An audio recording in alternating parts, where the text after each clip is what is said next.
What's going on, Garden Oaks family? Hope you're doing well today. I'm here with Ryan. What's going on? Nothing much.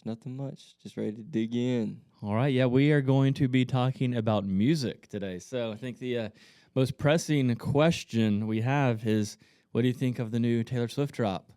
I actually haven't listened too much to it. Mary Kate and I, we really like to listen to Taylor Swift while we're cooking in the kitchen and whatnot, dance around.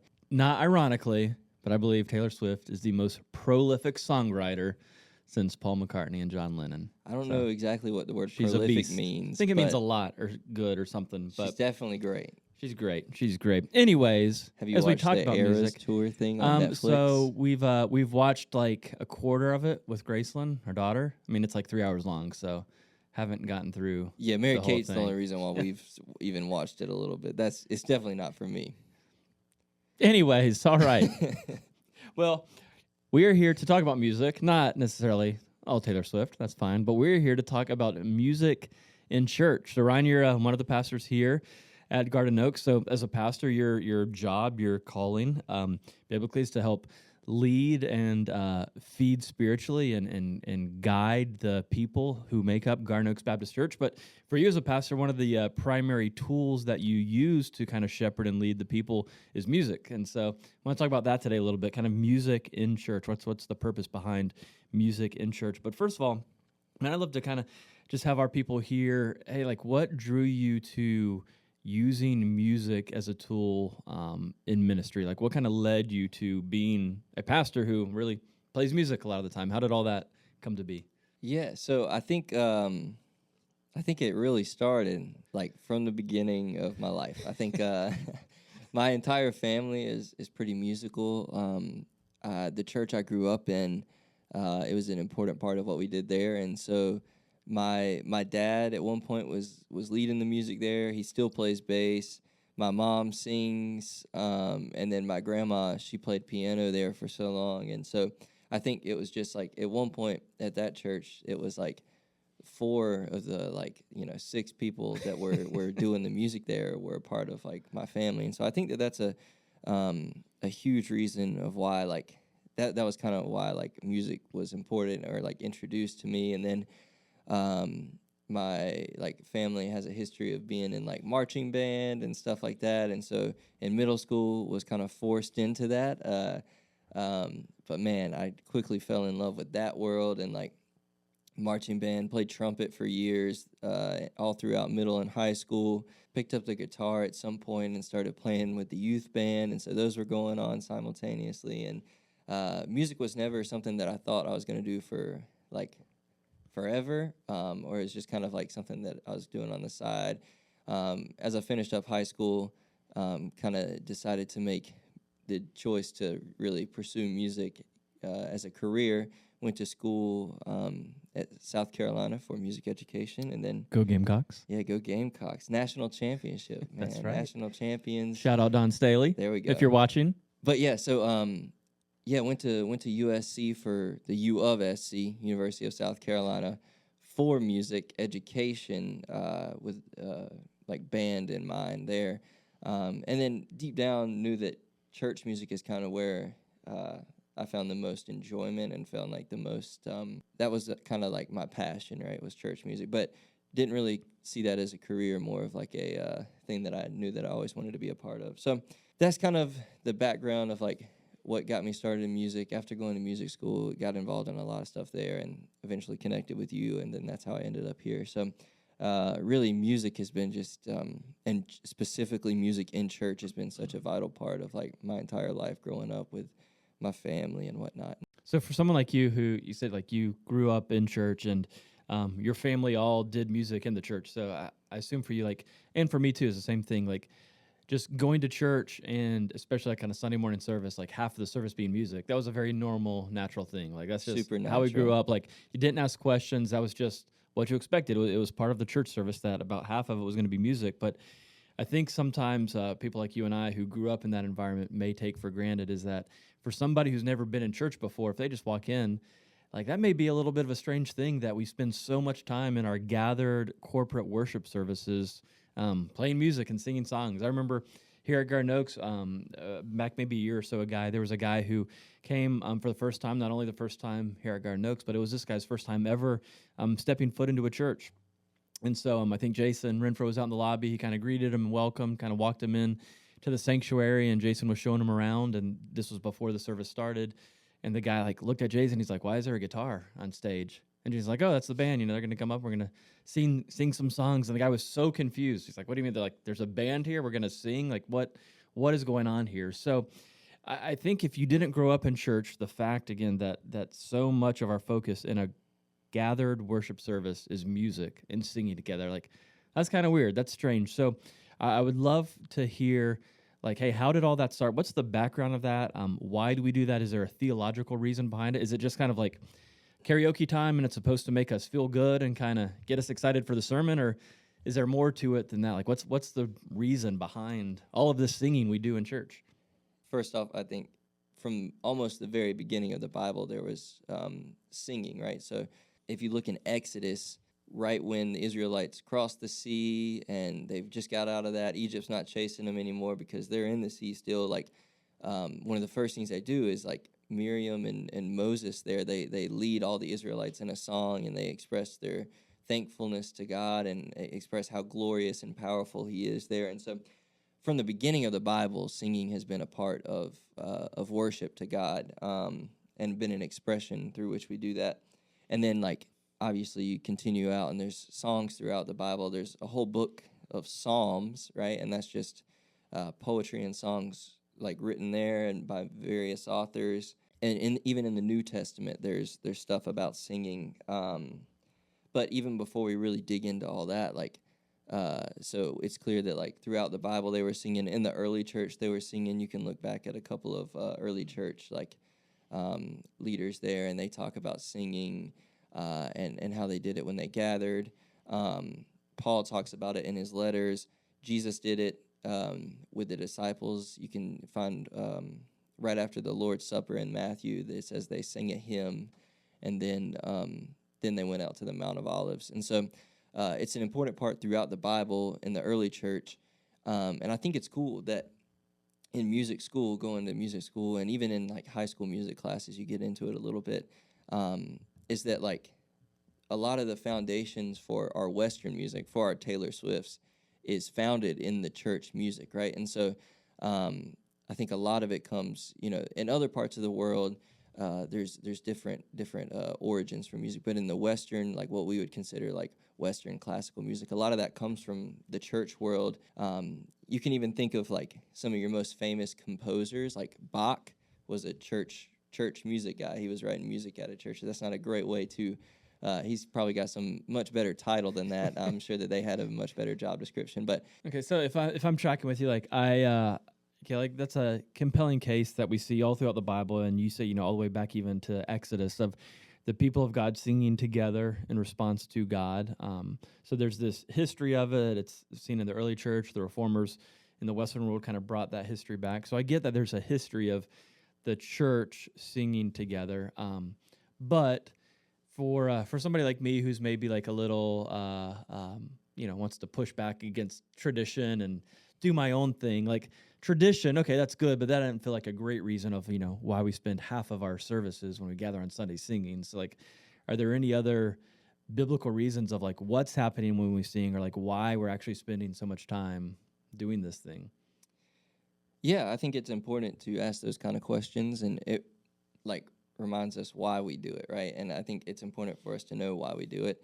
And so rather than just come in and do it, and when we find out the why, it makes a lot more sense and it can make a lot more meaning. So throughout the Bible, there's singing. We already brought that up. And not only is there other people singing and examples of people singing, but there's commands to do it, right? And so if we look at Psalm 30, verse 4, it says, "Sing praise to the Lord, you saints of his, and give thanks at the remembrance of his holy name." And so obviously that's David or some psalmist talking about, hey, sing praise, be excited, sing praise and give thanks to him.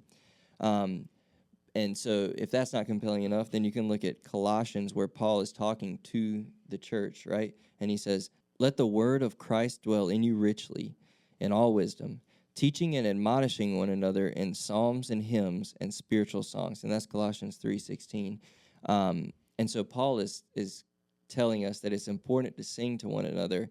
It helps us teach one another these things, and it helps us remember it, right? And so I remember, like, when I first got here, you mentioned, like, no one's going to be humming the sermon, right, after a Sunday morning. Like, I can remember key points, and that's important. But, like, a song, like, I might remember the whole thing and be able to remember it and sing it and hum it in my head and pull that information. So that's why it's important for us to use those things to teach one another, and to help us remember Scripture and remember biblical truths. And yeah, it's God inviting us into something that's not for us to spectate and look from a distance. Is for us to really try to embody those things and keep those spiritual truths inside of us and fill us with them, right? Yeah, I think like that passage you just read from Colossians, was it? Yeah. Yeah, I think that would surprise a lot of people to hear that Paul, again, like, this is the New Testament, so he's like talking about under the new covenant, like it's not some obscure Old Testament Israelite law, like it's talking to the church today.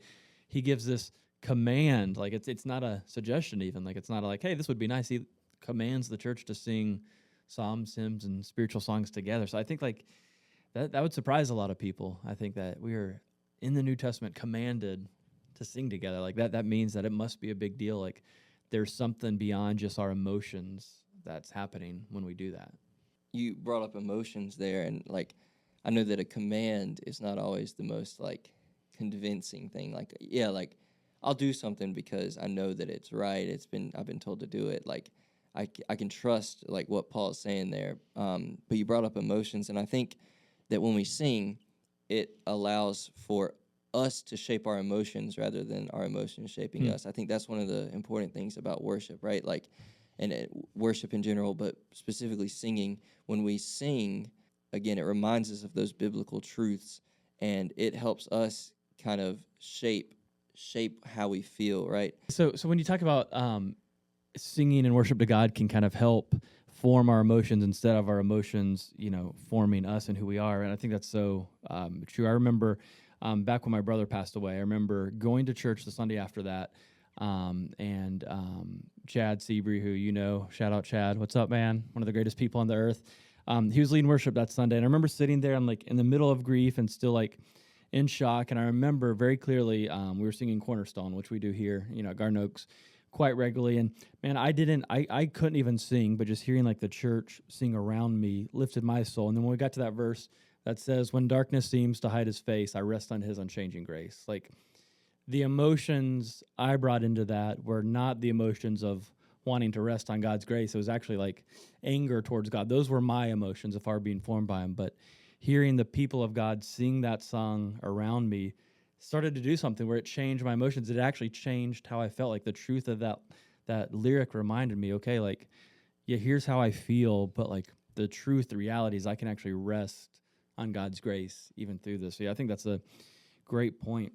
And it's important to express how we feel, like, because God is relational. And so another reason, like, for singing, we kind of feel compelled and led to it, right? Like we talked about earlier, Moses and Miriam, they had just crossed through the sea, and they're just overcome with joy, and they're just, like, pumping their fist and excited, and so they sing, right? They burst into song there, like the Psalm says a couple of times. And when I think about, like, relating singing to emotion, I can't help but think back to SEC football and traveling with the marching band and going into, like, I think it's Neyland Stadium, it's Tennessee Stadium. And, man, I tell you what, I had Rocky Top stuck in my head for weeks. I was sitting there listening to it in the car, and I think, like, if they would have just come out, you can go to a USC game and tell them to sing Rocky Top. They're not going to do it. But you go to a Tennessee game, and people will burst into the song at a touchdown, at a first down. The band's playing it.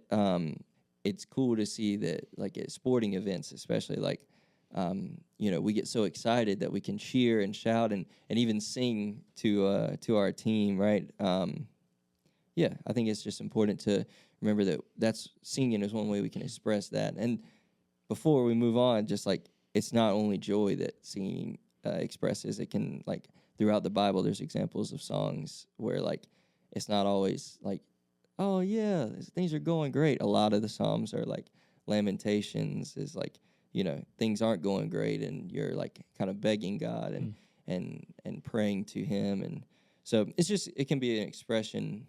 As you talk about emotions, I think one of the things, depending on kind of what cultural background you grew up in, sometimes some people maybe get weirded out if you come into a church service and you see people who are like physically animated, or like raising their hands or clapping or cheering or shouting or whatever during the worship. Like, so what's going on with that? Like, why do some people do that? If I'm singing and maybe I'm not in a great place spiritually and I don't emotionally feel like raising my hands in worship to God, like, should I still do that, or would that be hypocritical? Like, why do some people do that and some don't?